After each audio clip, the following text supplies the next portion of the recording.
juillet 81. Ce matin, Freddie Mercury vous a appelé pour vous donner rendez-vous pour un déjeuner à l'improviste à Montreux, au bord du lac Léman. Ça va le faire, tu sais, je vais y arriver. La pression, ça a toujours été un formidable moteur pour moi. Il semblait aussi excité que stressé. Vous avez hâte de l'entendre vous raconter ses dernières aventures. Hello my dear, comment vas-tu? Je suis contente de te voir. You know what? Tu ne sais pas ce qui s'est passé ce matin? On était en répète avec les autres membres de Queen. On était au Mountain Studio, c'est le meilleur studio d'enregistrement de Montreux. Peut-être même de toute la Suisse d'ailleurs. Well, anyway. On était en pause et devine qui débarque. Bowie. Si, David Bowie en personne. J'étais tout excité, tu imagines. Lui aussi, il est à Montreux pour enregistrer son prochain album.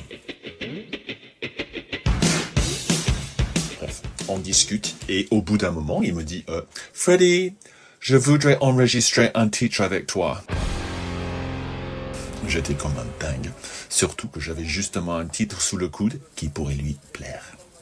Je lui fais écouter et là, il me sort « Impossible, je ne veux pas qu'on entende ma voix là-dessus. » What? Je n'en revenais pas. Quel toupet.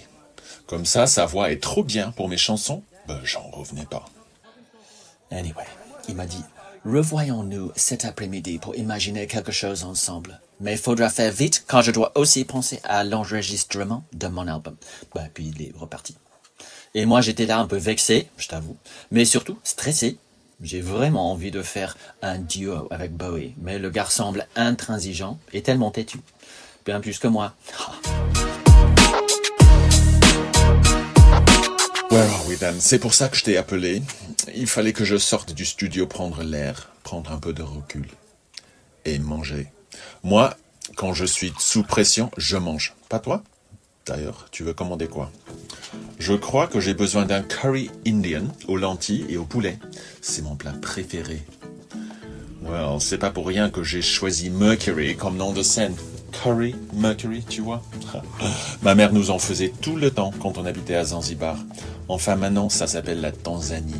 Tu te souviens que je suis né et que j'ai grandi là-bas? Oh, by the way, d'ailleurs, tu sais qu'avant mes 17 ans, quand on a déménagé en Angleterre, je n'avais jamais mangé avec une fourchette, ni un couteau.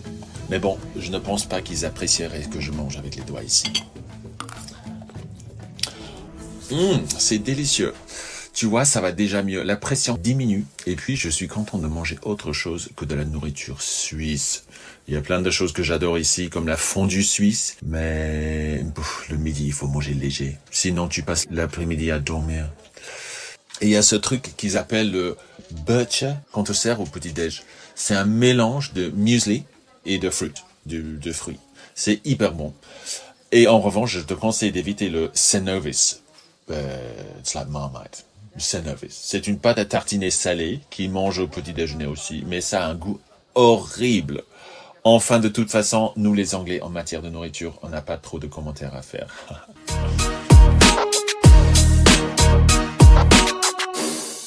Waiter! On pourrait vous commander 2 meringues, s'il vous plaît? Tu vas voir, c'est du délire, les meringues ici. Pour le coup, elles sont très légères. C'est mon péché mignon. Ça va le faire, tu sais, je vais y arriver. La pression, ça a toujours été un formidable moteur pour moi.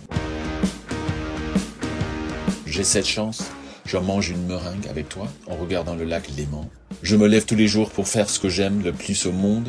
On est au top de notre succès avec Queen. David Bowie m'a proposé d'enregistrer un titre avec lui. Certes, ça te met la pression, mais c'est de la bonne pression quand on y pense. Et d'ailleurs, là, je sens que je commence à reprendre le dessus. Il va voir à qui il a affaire, le Bowie. Mais tu vois, il faut pas oublier tous ceux qui triment, surtout avec la crise économique qu'on traverse. Eux aussi, ils sont sous pression.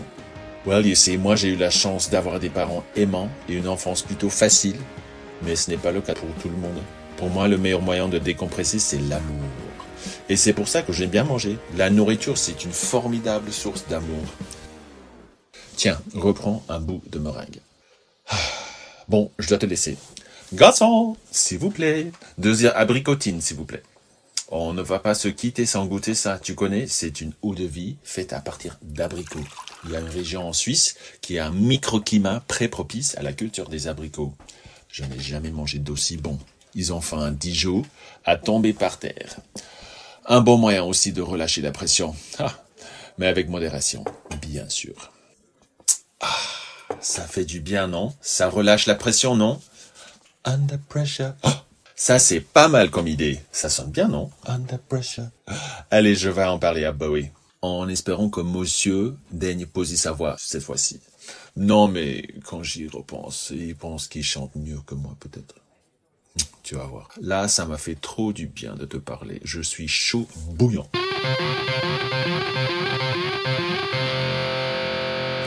Je vais donner du coffre, tu peux me croire.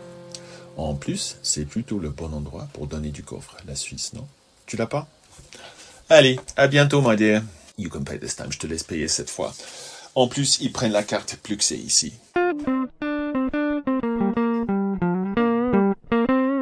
Et oui, c'est bien à Montreux que Queen et Bowie se sont retrouvés à l'été 81. Bowie a d'abord refusé de chanter sur un titre proposé par Freddie Mercury. Puis, avec les autres musiciens de Queen, ils composèrent ce qui allait devenir le tube planétaire Under Pressure, dans lequel on peut entendre Mercury et Bowie se livrer une intense bataille vocale. Et vous, besoin de souffler un coup ou de vous remettre en jambe après la pause? Pourquoi ne pas lancer Under Pressure sur votre plateforme de streaming préférée? Disclaimer. Ce dialogue purement fictif est diffusé dans un objectif marketing de divertissement et ou pédagogique et ne prétend aucunement refléter des avis, affirmations ou idées réelles du personnage public utilisé. La voix n'est pas celle du personnage public, mais celle d'un acteur jouant un rôle.